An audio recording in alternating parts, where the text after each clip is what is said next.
सब लोग उत्तर प्रदेश लोक सेवा आयोग ने एक एडवर्टाइजमेंट निकाला है जो स्टाफ नर्स मेल के लिए 2017 में वैकेंसी आई थी उसी का री नोटिफिकेशन है। ये री एडवर्टाइजमेंट है। तो इसकी कुछ इंपॉर्टेंट डेट और जो कुछ इंपॉर्टेंट महत्वपूर्ण बातें हैं उसके बारे में हम लोग बात करेंगे यहाँ पे। और बाकी बहुत सारी चीजें तो आपको पहले से पता होंगी, जो नहीं पता है मैं यहाँ पे बताने की कोशिश करूंगा। इसकी जो फॉर्म भरने की शुरुआती तिथि है 21 तारीख से फॉर्म भरना शुरू हो चुका है। और फी सबमिशन की जो लास्ट डेट है ये 17 फरवरी तक आप फी सबमिट कर सकते हैं। और लास्ट डेट आप एप्लीकेशन सबमिशन जो है 21 फरवरी है। तो ये कुछ महत्वपूर्ण तिथियां हो गई। फिर दो तीन चीज जो है बहुत जरूरी जानने वाली है। एक तो सबसे जरूरी चीज कि जिन्होंने फॉर्म पहले से भर रखा था उनको अपना रजिस्ट्रेशन नंबर और सारी डिटेल डाल करके और जो कुछ डिटेल उसमें से और फिल करना हो वो फिल करके प्रिंट आउट अपने फॉर्म का ले सकते हैं। और जो पुराने जिन्होंने फॉर्म भर रखा था उनको कोई भी शुल्क नहीं जमा करना है। तो आप जो है ये बात का ख्याल रखिएगा।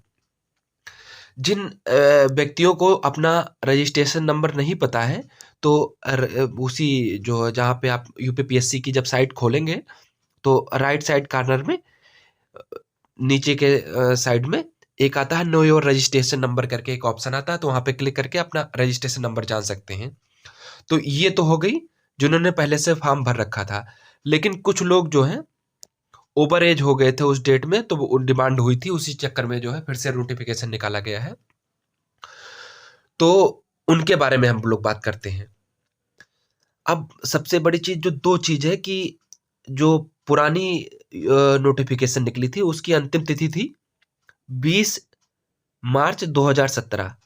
तो इसी 20 मार्च 2017 तक आपकी जो शैक्षिक योग्यताएं हैं, एजुकेशनल एलिजिबिलिटी है जो आपकी, वो पूरी होनी चाहिए। शैक्षिक योग्यता 20 मार्च 2017 तक आपकी पूरी होनी चाहिए।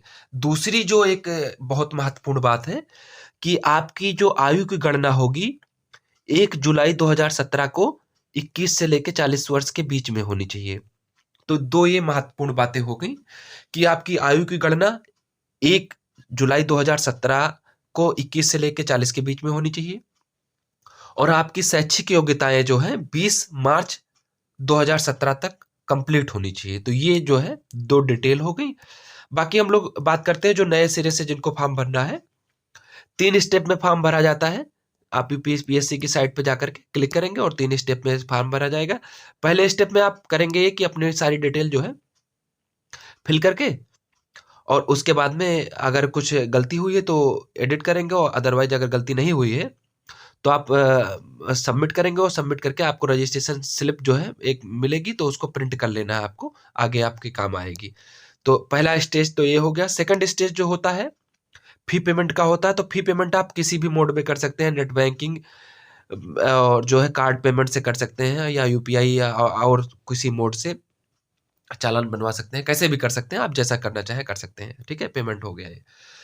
तीसरा स्टेज जो होता है आप फोटो साइन जो है आप वहां पे निर्धारित जगह पे निर्धारित साइज का फोटो साइन जो है आप सबमिट करेंगे और जो है अपलोड करेंगे। इसके बाद में जो लास्ट में आपको अगर सारी चीजें क्लियर करेक्ट आपने फिल करी है तो आप प्रीव्यू करके एक ऑप्शन आता है, उस पर क्लिक करके आप देखेंगे कि कोई चीजें इसमें डिटेल छूट तो नहीं गई है। अगर छूट गई है तो फिर से करेक्ट करेंगे। अगर नहीं छूटी है तो आप सबमिट बटन पर क्लिक करके सबमिट करेंगे, फॉर्म आपका सबमिट हो जाएगा।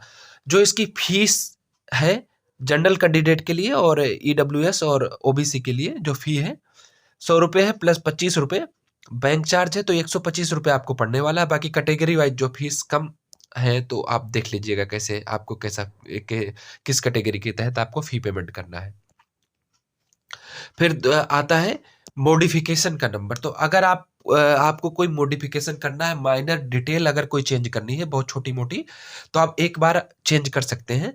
लास्ट डेट जो है आपकी 21 फरवरी 2022 21 फरवरी 2022 से पहले जो है आप जो कोई छोटी मोटी डिटेल है उसको चेंज कर सकते हैं एक बार। लेकिन आपको अगर कोई बड़ा चेंज करना है, जैसे कि मोबाइल नंबर, ईमेल आईडी, आपके नाम में कोई स्पेलिंग में मिस्टेक हो गई हो, पिताजी के नाम की स्पेलिंग में मिस्टेक हो गई हो, या डेट ऑफ बर्थ, ऐसे कोई भी चेंजेस अगर आपको करने हैं तो आपको नए सिरे से एक नया रजिस्ट्रेशन करना होगा और नए सिरे से फ़ी पेमेंट करना होगा, तभी आप ये सारे चेंजेज़ कर सकते हैं। तो आप ध्यान रखिएगा इस बात का। जो नंबर 558 सीट है, तो आप इसी हिसाब से जो है आपकी मेरिट बनेगी, इसी हिसाब से जो प्री की कट ऑफ जाएगी 558 सीट के हिसाब से, तो आप ये ध्यान रखिएगा। अगली जो डिटेल है एजुकेशनल क्वालिफिकेशन। एजुकेशनल क्वालिफिकेशन आपके पास जो है 10th-12th तो होना ही होना चाहिए। इसके अलावा आपके पास या तो नर्सिंग का डिप्लोमा होना चाहिए। अगर नर्सिंग का डिप्लोमा नहीं है, तो आपके पास बीएससी नर्सिंग होना चाहिए। इसके बाद में जो तीसरी योग्यता ज़रूरी है, यूपी जो नर्स मिडवाइफ काउंसिल है, उसमें आपका रजिस्ट्रेशन होना चाहिए। तो ये 3 योग्यताएँ हो गई। उसके बाद में अगली जो बात बतानी है आपको, तो मैं पहले बता चुका हूँ, जो आपकी आयु की गणना है 21 से 40 की वाली, वो आपको 1 जुलाई 2017 से कैलकुलेशन आपकी होने वाली है। अगली जो डिटेल बताने की है, वो ये बतानी है कि इस बार जो आपने 2017 में पेपर जब दिया होगा, तब 18 गुना क्वालीफाई कराए जाते थे। लेकिन अभी जो क्वालीफाई कराए जाएँगे, वो 15 गुना क्वालीफाई कराए जाएँगे। प्रीलिम्स में जो क्वालीफाई कराए जाएँगे, वो 15 गुना ही क्वालीफाई कराए जाएँगे। नंबर ऑफ वैकेंसी जो है 558, उसके 15 गुना क्वालीफाई कराए जाएँगे, तो आपको ये ध्यान रखना है।